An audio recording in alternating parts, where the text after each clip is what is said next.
मेरे प्यारे बच्चों, आप सभी का स्वागत है मेरे YouTube channel YS chemistry magic में। और कल हम पढ़ रहे थे एल्किल हैलाइडों के रासायनिक गुणों के बारे में। आज हम उसी को कंटिन्यू करते हैं। एल्किल हैलाइडों के रासायनिक गुणों में हम पहला पॉइंट मैंने आप लोगों को बताया था, उसका नाम था नाविक स्नेही प्रतिस्थापन अभिक्रिया। नाविक स्नेही प्रतिस्थापन अभिक्रियाओं मैंने 3-4 एग्जाम्पल आपको करवाए थे, 3-4 रिएक्शन करवाए थे। आज अपन कुछ रिएक्शंस और कर लेते हैं इसी में। तो इनमें मैंने बेटा आप लोगों को 3 पार्ट बताए थे। उसमें फर्स्ट ही आपका चल रहा था नाविक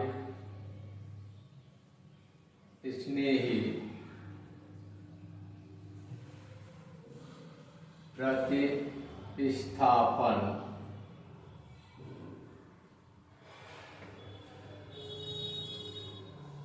अभिक्रियाएं। इसे बेटा इंग्लिश में बोलेंगे अपन न्यूक्लियोफिलिक रिप्लेसमेंट रिएक्शन। अगर आप इंग्लिश में लिखना चाहते हैं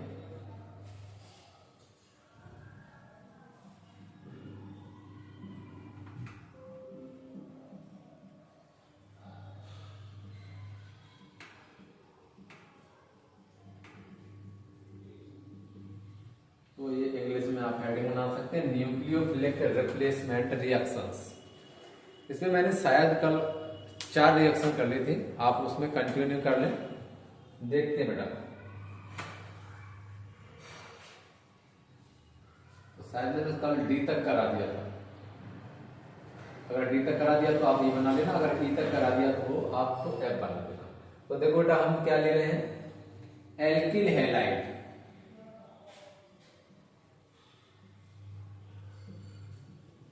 एल्किल हैलाइड ले रहे हैं।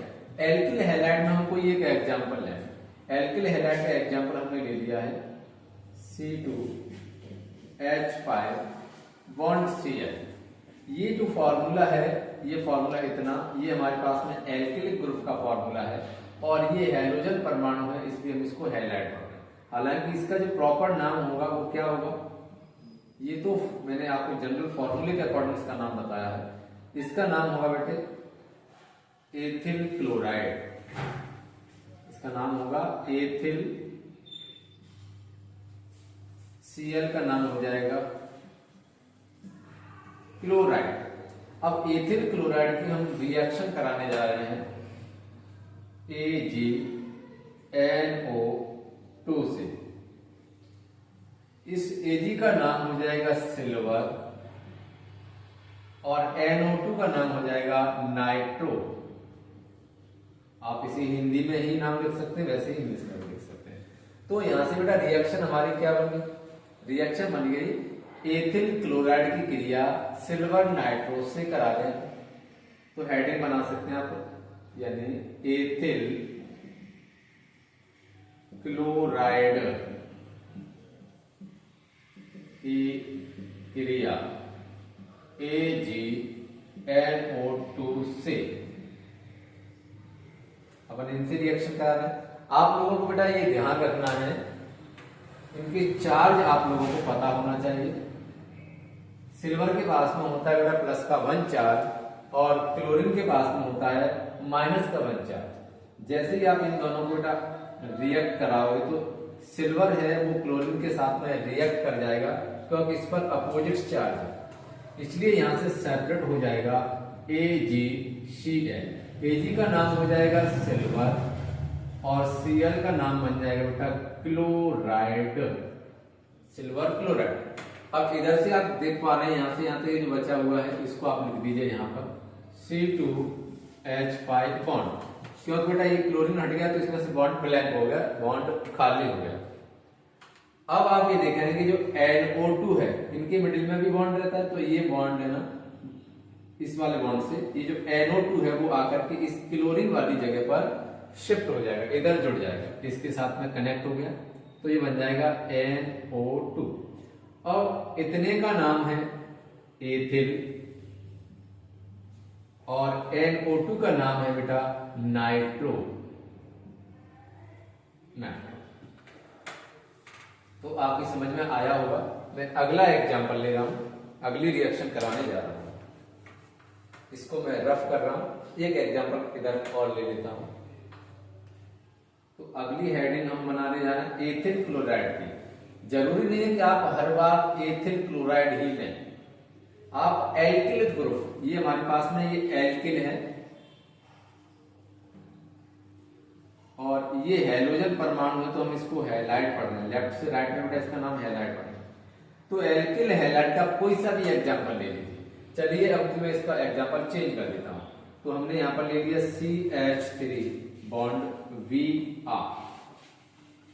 अब इसकी रिएक्शन हम कराने जा रहे हैं, जैसे KNO2, इसका नाम हो जाएगा पोटेशियम और NO2 का नाम आपको पता है नाइट्रो, पोटेशियम नाइट्रो। CH3 का नाम है बेटा मेथिल और Br का नाम है बेटा ब्रोमाइड। आप हिंदी इंग्लिश में नाम कैसे भी लिख सकते हैं, कोई दिक्कत नहीं, मेथिल ब्रोमाइड। तो बेटा हेडिंग क्या बन गई, मेथिल ब्रोमाइड की क्रिया पोटेशियम नाइट्रो से कराने पर। तो हेडिंग बन गई मेथिल ब्रोमाइड की क्रिया KNO2 से, और लिखना है तो आगे बढ़ा सकते हैं, कराने पर। ये हेडिंग इतनी बड़ी। अब आप ये बता सकते हैं बेटा हैलोजन एटम में उन सभी पर माइनस का 1 चार्ज होता है। तो हैलोजन एटम आप यहाँ पर देख पा रहे हैं, ब्रोमीन है जिस पर माइनस का 1 चार्ज है, और पोटेशियम है बेटा उसके पास में होता है प्लस का 1 चार्ज। तो हमने इस पर लगाया प्लस का 1 चार्ज। अब आप यहाँ से इजीली देख पा रहे हैं, ये समझ में आ रहा होगा कि वो प्लस का 1 चार्ज है माइनस के 1 चार्ज से कनेक्ट हो जाएगा और ये इसके साथ में रिएक्शन करके KVr, यानी K का मीन्स है पोटेशियम और Vr का नाम हो जाएगा बेटा ब्रोमाइड। तो यहाँ से पोटेशियम ब्रोमाइड वो बेटा वो अलग हो गया। बचेगा क्या, आप यहां से देखिए CH3 बच रहा है, तो हमने ये लिख दिया CH3। ये बॉन्ड खाली हो गया क्योंकि ब्रोमीन हट गया। अभी जो NO2 है, ये NO2, इनके बीच में जो बॉन्ड है, अभी जो NO2 है इस ब्रोमीन वाली जगह पर जाकर के कनेक्ट हो जाएगा। तो NO2। अब CH3 का नाम आपको पता है मेथिल और NO2 का नाम है बेटा नाइट्रो। तो इसमें क्या बन रहा है बेटा मेथिल नाइट्रो। अब आप यहां पर अगला एग्जांपल ले सकते, अगली रिएक्शन कराने जा रहा हूं, इसको मैं रफ कर रहा हूं। आप इसी तरह से और भी रिएक्शन, एल्किल हैलाइड की रिएक्शन आप किसी भी कंपाउंड से कराएं और फिर देखें उसमें क्या बन रहा है।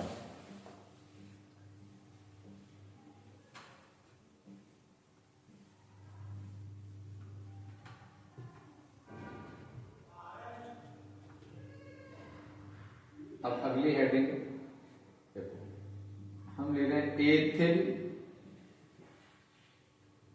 क्लोराइड।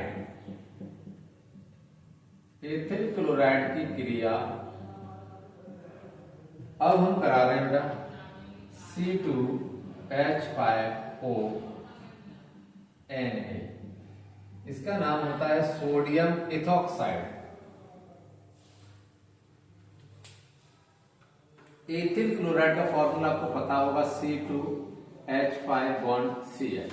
इसकी रिएक्शन किससे करा रहे हैं, C2H5ONa, C2H5ONa। इतने को हम बोलेंगे बेटा सोडियम, अब हम इसका नाम राइट से लेफ्ट पढ़ना है, और इतनों को बोलेंगे अपन इथॉक्साइड। तो इसका नाम हो गया सोडियम इथॉक्साइड। और इसका नाम आपको पता ही है एथिल और क्लोरीन का क्लोराइड। अब आप ये सोच रहे हो कि किसी का नाम तो मैं लेफ्ट से राइट पढ़ देता हूँ, किसी का नाम राइट टू लेफ्ट पढ़ देता हूँ। ऐसा इसलिए क्योंकि यहाँ आप अगर बुक में देखेंगे तो कुछ नाम आपको राइट टू लेफ्ट ही मिलेंगे, इसलिए मैं आपको ऐसा बता रहा हूँ। तो क्लोरीन पर चार्ज बेटा माइनस के 1 और सोडियम के पास में होगा प्लस का 1 चार्ज। तो यहाँ से आप देख पा रहे हैं ये आसानी से रिएक्शन कर जाएगा, क्योंकि इस पर प्लस का 1 चार्ज है, इस पर माइनस का 1 चार्ज है, और इसलिए यहाँ से सेपरेट हो जाएगा NaCl यानी कि सोडियम क्लोराइड।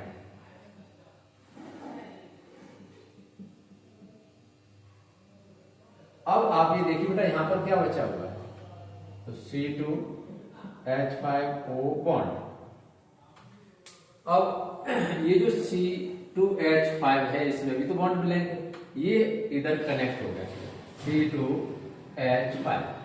अब आप लोगों को मैंने इस तरह की जब ईथर के फंक्शनल ग्रुप में बताया था, तो देखो इसका नाम एथिल और इसका भी नाम एथिल, तो दो एथिल के कंपाउंड्स, दो एथिल के मॉलिक्यूल्स हो गए, तो हम इसको बोलेंगे डाई एथिल।